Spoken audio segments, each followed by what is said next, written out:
பகுஜன் சமாஜ் கட்சி மாநில தலைவர் ஆம்ஸ்ட்ராங் படுகொலை சம்பவத்திற்கு அரசியல் கட்சியினர் பொதுமக்கள் கண்டனம் தெரிவித்துள்ளனர்.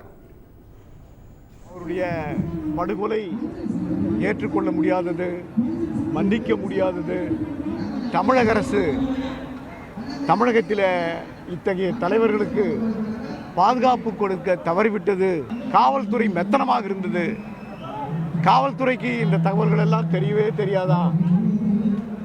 அவர்கள் தெரிந்திருந்தும் மௌனம் காத்தார்களா என்றெல்லாம் சந்தேகிக்க தோன்கிறது.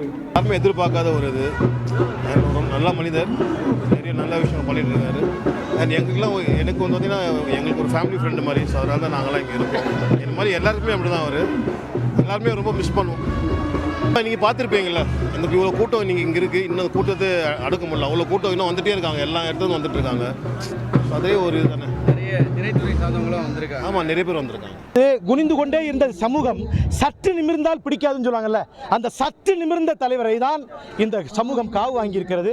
தலைவர்கள் என்றைக்கும் சாவதே இல்லை, அவர்கள் விதைக்கப்படுகிறார்கள். அது மட்டுமில்லை, போராளிக்கு மரணமே கிடையாது. ஒரு அற்புதமான தலைவர், இத்தனை உள்ளங்களை வென்ற தலைவர். செய்திகளை உடனுக்குடன் தெரிந்து கொள்ள உடனே சப்ஸ்கிரைப் பண்ணுங்க.